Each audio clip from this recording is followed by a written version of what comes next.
Hai guys, pada video kali ini kita akan belajar dan mempraktekkan titrasi asam basa dengan berbagai indikator.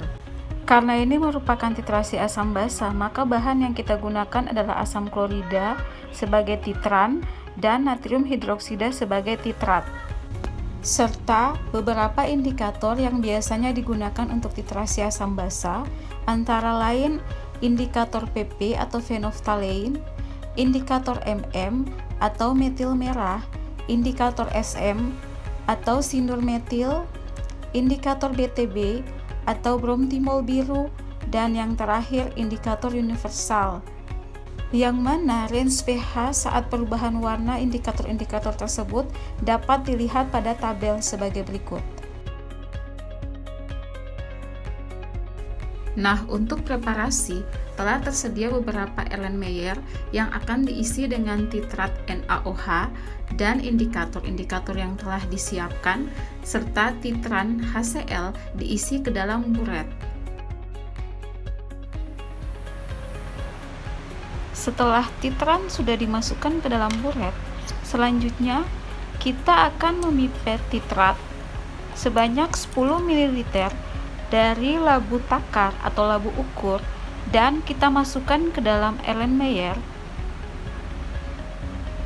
Dan jangan lupa 3 hal yang penting saat kita hendak memindahkan larutan adalah pipet, seka, dan himpitkan.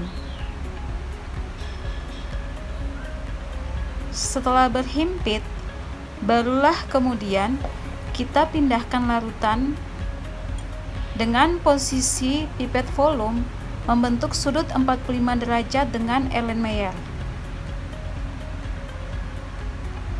Demi efisiensi, beberapa Erlenmeyer yang telah disediakan kemudian kita isi dengan masing-masing jumlah titrat NaOH yang sama, yaitu 10 ml.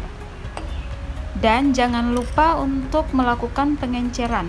Pengenceran sesuai kebutuhan, bisa 50 ml, bisa juga 100 ml, atau bahkan bisa lebih sesuai dengan kebutuhan titrasi.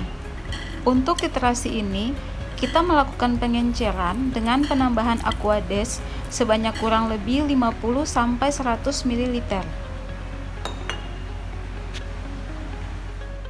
Ke dalam masing-masing Erlenmeyer yang telah terisi dengan titrat NaOH 10 ml, kemudian kita tambahkan indikator. Yang pertama adalah penambahan indikator PP, yang mana sebelum penambahan indikator tidak berwarna, setelah penambahan indikator PP warnanya menjadi merah keunguan.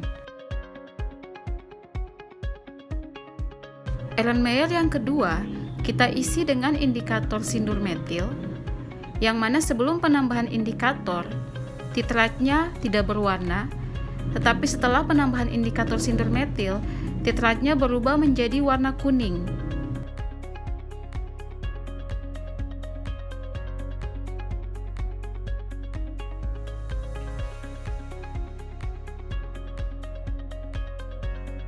Erlenmeyer yang ketiga, kita tambahkan dengan indikator MM atau metil merah. Sebelum penambahan indikator MM, titrat tidak berwarna. Setelah penambahan indikator MM, titrat berubah menjadi warna kuning.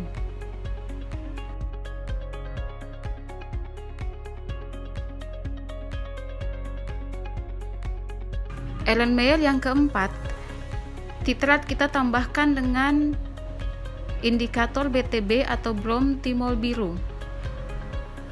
Awalnya sebelum penambahan indikator, titrat tidak berwarna. Setelah penambahan indikator BTB, titrat berubah menjadi warna biru.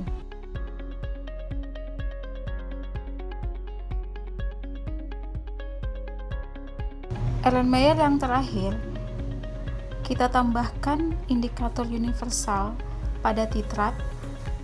Sebelum penambahan indikator, titrat tidak berwarna.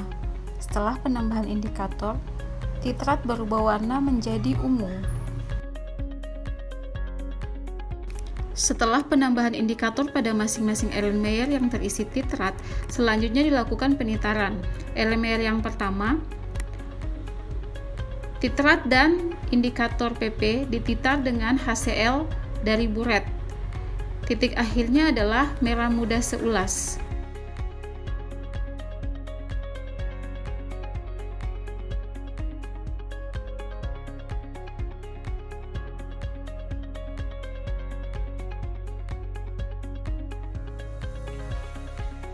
Erlenmeyer yang kedua yaitu titrat dengan indikator sindur metil, dititar dengan titran HCl yang dari buret sampai Ta-nya adalah warna sindur.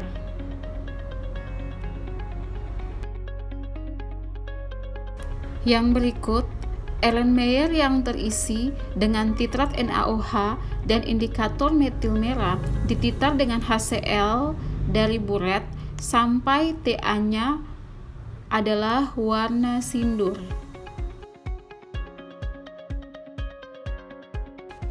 Kemudian, titrat yang sudah ditambahkan dengan indikator BTB dititar dengan HCl dari buret sampai Ta-nya mencapai warna hijau.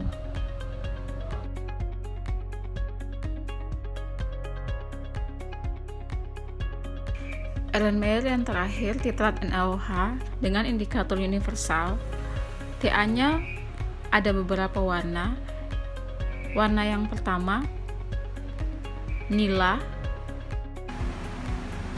kemudian dari awalnya warna nila dititar sampai Ta warna biru. Dari awalnya warna biru dititar sampai Ta warna hijau. Dari awalnya warna hijau dititar sampai Ta warna kuning. Dari awalnya warna kuning dititar sampai Ta-nya adalah warna sindur.